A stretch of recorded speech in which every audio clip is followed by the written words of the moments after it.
Hello, welcome to tomorrow's this morning's reading. Whenever you're watching this during the day, you are so welcome. I'm so happy you're here. Make sure you've subscribed. I would love to hear any comments about how you're enjoying these, what you want to hear more of. Any input you have is wonderful to me. Okay, the card I pulled is the Two of Swords. The Two of Swords, and this is from my Light Seers deck, which I love. Now, the Two of Swords, I'm going to read the little affirmation it has that goes with it. It looks like a scary image, which, is kind of true. It says, when blinded by the unknown, I trust myself to find the light. When blinded by the unknown, I trust myself to find the light. And the message, like the overall kind of synopsis is, we can sometimes feel we're at a stalemate or at a crossroads. We need to make a difficult choice. We need to make a choice. We're feeling so uncertain. There could be opposing ideas or things, right? I want to do this, but this. And we're not sure, what am I going to do? Which is the right option? And you can stay stuck in that. I have so stayed stuck in stuff like that over the years. And especially if you have done things in the past, right? Where you've made a decision and it may not have gone well, or as you see it, you failed. I know I tend to go back to that. It's like, well, I did that. I put on my all, I failed, or it didn't work out the way I thought, and all of that. And so then you're afraid of repeating those things. You're afraid of repeating patterns, afraid of repeating the same old, same old. And so sometimes we get to where we're like, I just want to give up. Don't even want to do it anymore. But what this card is really calling you to do is to decide, make a decision. That's one of the biggest things, is we need to make some sort of a decision. Because when we stay stuck, nothing changes, because you are not doing anything different about it. You are staying in the energy of, I don't know what to do. And the energy, I don't know what to do, only affirms and confirms, I don't know what to do. So then we stay in that stuck feeling of, I'm not sure what to do. And we begin to believe we don't have the answers. I guess I don't have the answers. I'm obviously not receiving the answers, obviously, because I still don't know. I've been there. Woo, I've been there. But what it's calling us to do is start to make a move. When we start to make some sort of move, what we need to do too is not always listen to others. We got to stop that and listen to our inner being. There's a difference between listening to your head, where the thoughts are going, that's not right for me, I shouldn't be doing this. So here's what, when I was really missing my daughter and my dog today, and I thought, oh my God, I miss like being a mother. I miss that loving aspect, right? And I thought, that's what a dog gave me, is I was able to be like this, a caring, unconditional love, right? Kind of like mothering. So I thought, oh, I really want a dog. And I have looked at the SPCA in my area for so long, and there's been no dogs. They're only big dogs. So today it was like an intuition, go on SPCA. And I looked for, and there was absolutely a poodle mixed dog at the SPCA in Nanaimo, where I live right now. And I thought, I have never seen this. Like, this is crazy. So I thought, in my heart, I was so excited. So coming from the heart, coming from my intuition, put it in an application. It had adoption pending already, but those often fall through. So I put it in an application. That's done. And then I'm walking around the house, and then the head. So this is what I want you to know. There's a difference between your heart, your excitement, your intuition, your knowing. And then after you make something decision or make a move, it's very common for your head, the doubts to come in. And I was going, oh my God, can I really do this? Should I really take on a dog right now? Oh my God, what if it gets health issues? What if like this ties me down a bit? And so all these things started coming in, and I'm like, I know. And I'm like, maybe I shouldn't have done it. Did I rush into it? Maybe that was a little stupid. But I know now, right, I'm like, oh, listen, this is the doubts. This is my head talking and trying to talk myself out of it, trying to tell myself, kind of like that person is like, oh, do you want to get back to reality? Really, should you be doing this? But initially, when I felt that, when I put in the application, when I saw the dog, when I felt it, it was such a knowing. It was like, yes, do it. So when something calls you forward so much and you're like, yes, and the excitement is there, that is a yes from your heart and soul. So I made a move. Put in the adoption thing, and then the doubts started coming. The second talk, the are you being silly? Are you ready for this again? Bang, bang, bang. And I know that. But then here's what to do. I just sent it over to God. I'm like, God, if it's meant to be, it's going to be. If it's not, it's not. I am not attached to one way or the other. I'm not attached to it. I have to have it to, I'm going to be so disappointed if it's not, or I'm not telling myself anymore that I shouldn't have done it at all. I'm like, yes, you did the right thing by applying. You felt your heart and soul wanted that. Great.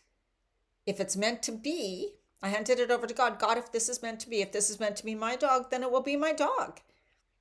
And then everything will work out because it was meant to be. To see what I mean? I think that's so powerful. Often, and you've heard it too, when you make a move, the universe will give you the guidance and the support you need. And it may tell you this is not the right thing. But then that's up to you to, not your head, but you may feel as you go, like a relationship. Come on, women, we've dated. You know that. You start dating someone because it felt so exciting, it felt so right. But then after a while, you're like, he's just not right for me. Wonderful person, great person, but it's just not right. But you took the chance, you followed, you listened to your heart and your soul. You didn't let your head talk you out of it. You heard it from in here, just like you hear the excitement of saying yes to something that you're passionate about. So you want to connect to that feeling. It just takes practice getting to know the difference. So that's a little story for you today. So we'll see how it goes. Now, I'm going to read a little bit from the Breaking the Habit of Being Yourself. And this, in a way, is talking also about, we always refer to the past. This is what I did in the past. And we end up in autopilot every day, doing the same things, thinking the same thoughts, going in the same direction to work. We can drive on autopilot. We don't even remember driving. If you don't remember driving to work half the time or driving somewhere. You take the wrong turn because you're so used to going there, but today you're on your way somewhere else. Things like that. So we're run by our subconscious, our regular habits and patterns. If we don't break that, if we don't break something, if we don't do something new consistently, we're not going to change. So my reminder today is you need to do something different. So what in your life do you want to change? And whether it's healthy eating or getting more fit or going, whatever, deciding to have a healthier body, then what can you do every day for 1 week at least? That'll be different. Different. That means I'm taking a step. I'm moving forward. I'm telling God, Source, Universe, myself, I want the change.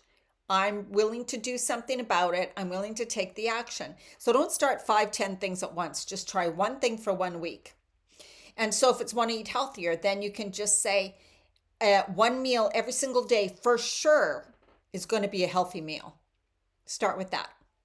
Or you could say every breakfast I'm committing to having. Every day for 7 days you have that. So you could do something like this, right? And same thing if it's like you want to move your body more. You just could say every day I'm committing to walking at least 10 minutes. It doesn't matter whether 10 minutes you can handle anything. I'm just going to move my body 10 minutes, whether it's at the gym, whether it's just walk outside, whether it's doing some yoga at home. Doesn't matter. Don't put huge pressure on yourself. Just say, I'm going to move my body in a way every day that feels good that I don't normally do. So you don't want to do the normal. It's got to be something different. And you can even change it every single day. I don't care. You can do something different every single day. But try that because you are telling yourself, I am going to make a difference. I'm changing myself. I'm committed to this. And you prove it to yourself. So you build that trust in yourself. I am able to make changes. I am willing to make changes. I have made changes. Try that. I guess I wasn't going to read everything here. Right? When you think from past memories, you can only create past experiences.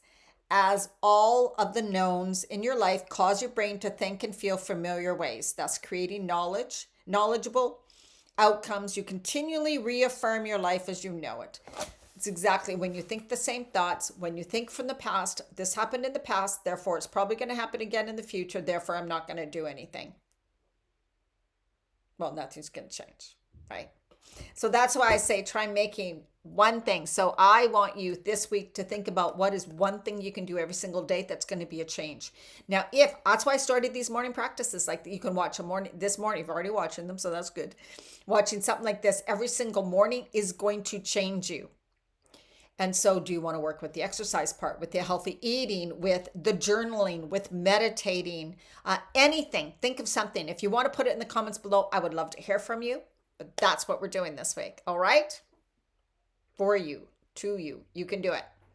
Okay, breathing. Inhale, lengthening up, expanding. Lengthening, expanding. Exhale, release, relax. Letting it all go. Inhale, lengthening up, expanding. Exhale, release and relax. Bringing your energy out, filling yourself with beautiful light energy, love and light, and bringing some of that back down through your whole body while you revitalize and re-energize and heal every cell of your body with that beautiful healing light. Inhale, lengthening up, bringing more beautiful love and light into your body. Going up above, bringing the universal love and light into your body. And this also is going to cleanse and rejuvenate and flush anything from you that doesn't serve you. Imagine it sending that energy down through your whole body and dumping anything in the center of the earth that doesn't serve you. Then bringing the loving grounding earth energy up into your heart center and inhaling deeply, bringing in that love and light, expanding through your heart. And exhale your love and light out into the world, expanding your light and joining with other love and light, and inhale that deeply into your heart center, expanding through the heart, expanding your energy, and exhale and bring that down through your whole body, grounding it through your body and down into the center of the earth, growing deep roots far and wide. You are connected to the earth. You are also connected to the loving, healing energy. It's running through your whole body. You are love and light. You are always guided. You are always protected. You are always secure. Everything is always working out for you. Okay, have an absolutely amazing day, and I'll see you in the next video.